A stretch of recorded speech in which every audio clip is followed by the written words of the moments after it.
actually went to school here at Park Avenue from kindergarten to 5th grade. I was walking through the halls and it just brought back a lot of memories, and it would be a disservice if I didn't acknowledge Mr. Joffrey, who's probably the best principal.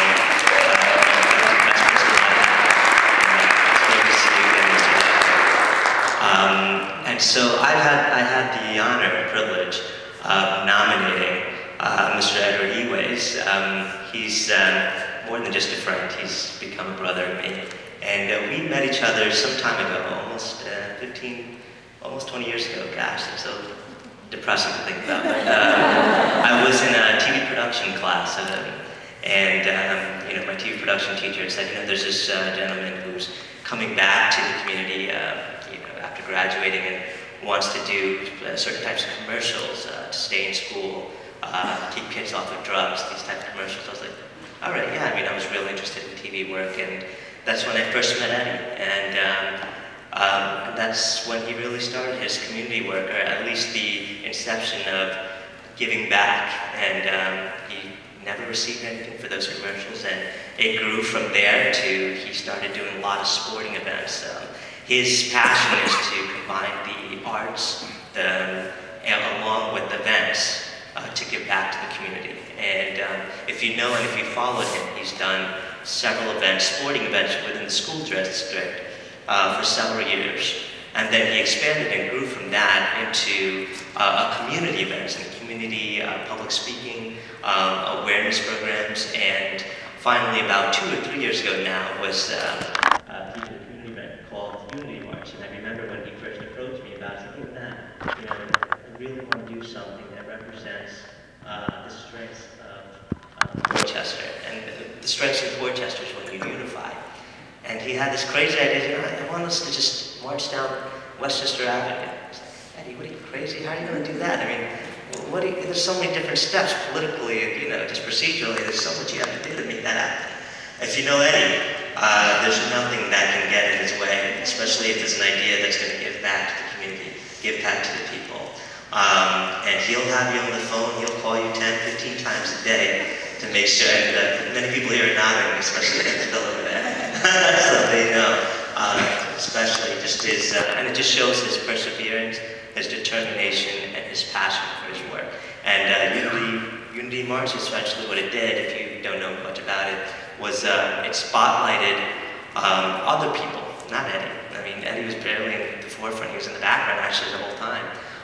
It spotlighted 10 or 12 community programs or institutions like the Portchester Private Library that provides for the community, and wanted to give these programs a venue to be spotlighted.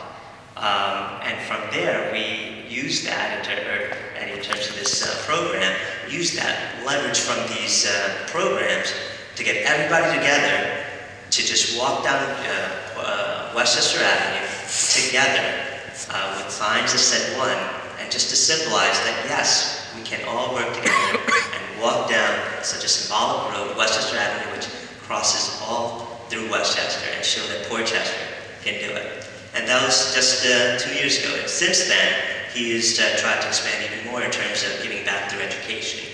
He's been doing a lot of public speaking, especially at universities and schools, to show how you can. I mean, it's really just really cool techniques he has in terms of, it's really smart if you could just package it, how you can really leverage just the people in the community with the same passions, unify them to give back. And it's been an honor working with you, Eddie. It's a pleasure to be your friend, and I'm happy to have nominated you into the Hall of Fame at Park Avenue.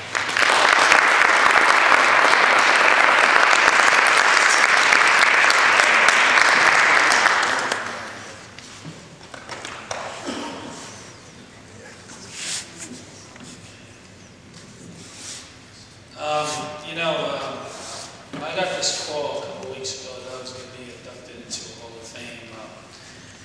I was really taken back by it, and it's been 20 years of community work that I've been blessed to do, and there's so many people here that has been a Hall of Famer to me.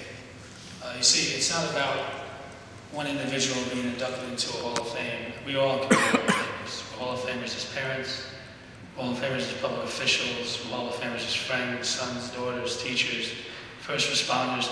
Everybody has the ability to be a Hall of Famer with each other. And I think that if we just learn how to do that, what a world we live in. So I'm really honored. Thank you, Park Avenue Committee. Thank you for acknowledging me. I thank you for Matt, who is, as an only child, is someone that is my brother. I also see a couple other friends here, Roland and Scott, have been my brothers for 20 years as well. But the one thing I wanted to do today, I didn't want to make this long, I wanted to make it short and sweet, because I think that, you know, that's the best way to do it when you're talking sometimes. I'm going to say, well, Mr. Joffrey, because you're my favorite principal of all time.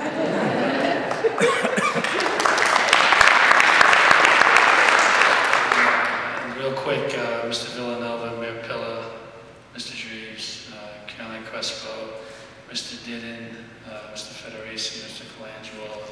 I'm sorry, but there's one person I want to make sure that I acknowledge. This is someone that I always say I'm going to acknowledge, and I always do it privately when I get awards and things, but I never do it in publicly because I always let it slip my mind. And that's my mother, Barbara Eways. And Mom,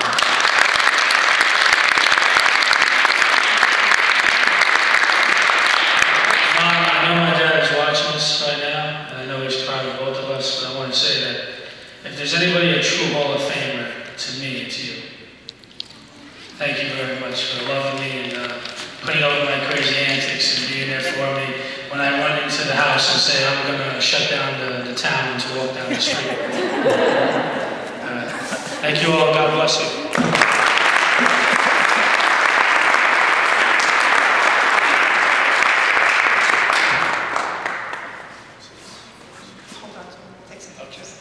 Thank you. Next, I'd like to introduce our last individual inductee.